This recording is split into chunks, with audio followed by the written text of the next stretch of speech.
Welcome to The Explainer. Today, we're going to jump right in and decode the 2025 Global Threat Intelligence Report.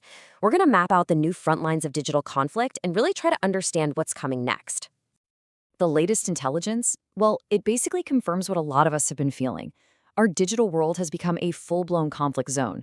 The report paints a picture of a world where the lines between peace and war are literally being redrawn by what's happening online.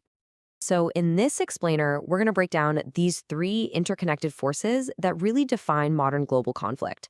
We'll see how nations are waging digital war, how criminals are building these billion-dollar empires, and how the very trust that holds our digital lives together is being turned into a weapon. All right, first up, let's look at how nations are now using cyber operations as an absolutely critical tool in their geopolitical games. This isn't some sci-fi movie plot. This is modern statecraft in action, happening right now. You can see it everywhere, from the Middle East to the Korean Peninsula. Digital attacks are now shadowing physical conflicts.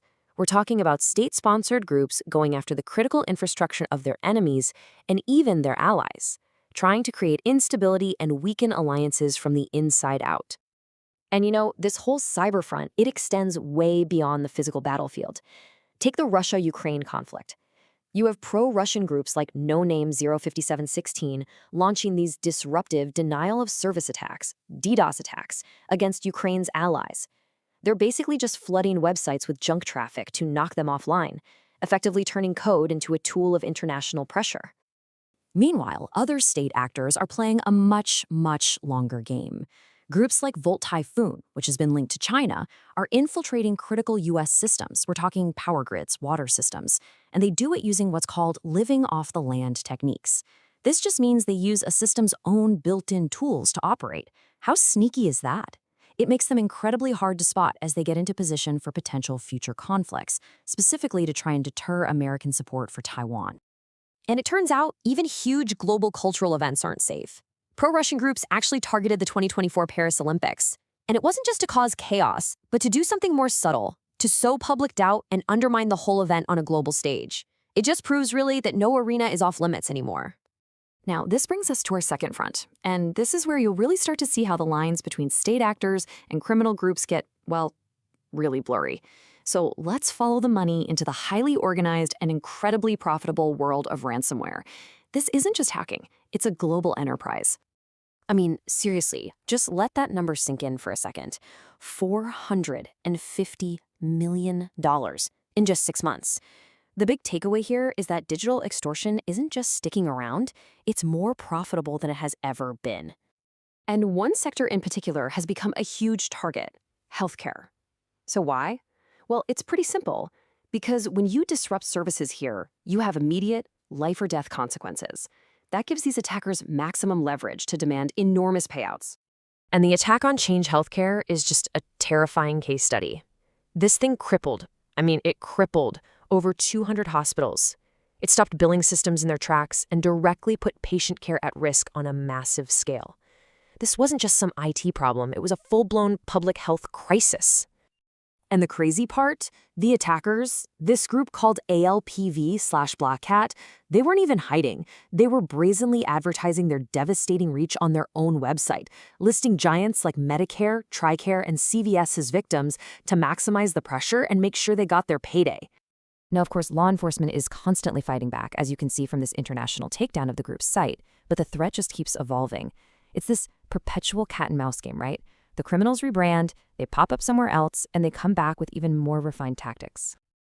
Okay, so our third front. This is where all these threats kind of converge, and it targets the very trust that holds our entire digital world together: the supply chain. The strategy here is just brutally effective. I mean, think about it. Why try to smash down the front door of a well-defended fortress when you can just find a back door through a trusted partner or a piece of software that everybody already uses and relies on? The whole process is just dangerously efficient. By compromising just one link in the chain, a single vendor, a single piece of code, an attacker can hit thousands of victims all at the same time. It's a massive force multiplier for cybercriminals and state actors alike. And believe me, this tactic is absolutely exploding. We've seen a staggering 68% increase in supply chain attacks in just the past year. That's not a small jump. That's a massive signal that attackers are doubling down on this because it works so well. A perfect example is the polyfill.io breach. A single, really popular piece of code was compromised, and then, all of a sudden, services that, let's be honest, many of us use every day, like Hulu and Warner Bros., were suddenly exposed, along with hundreds of thousands of other websites. And this threat now extends deep into the cloud. The Snowflake breach was a huge wake-up call. It showed how attackers stole data from major companies like Ticketmaster and AT&T, not by hacking them directly, but by exploiting their trusted cloud data provider. It's that same supply chain domino effect all over again. So, okay, we've got these three massive fronts: geopolitics, ransomware, and the supply chain, and they're all converging and feeding each other. So the big question is, what's next? What does the intelligence tell us to expect for 2025?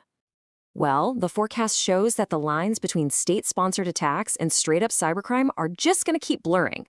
Why? It gives nations plausible deniability. They can cause chaos and say, hey, wasn't us. Tactics are going to get smarter, with AI making attacks more precise. And the supply chain? It's going to remain the weakest link, as attackers pivot to smaller, softer targets to get into those bigger networks. Ultimately, trust itself is the primary target. And that really leaves us with a huge question, doesn't it? As our world gets more and more interconnected, our shared vulnerability just grows exponentially. In a society that is built on digital trust, what happens when that trust is not just broken, but systematically weaponized? And, maybe more importantly, how do we even begin to rebuild it?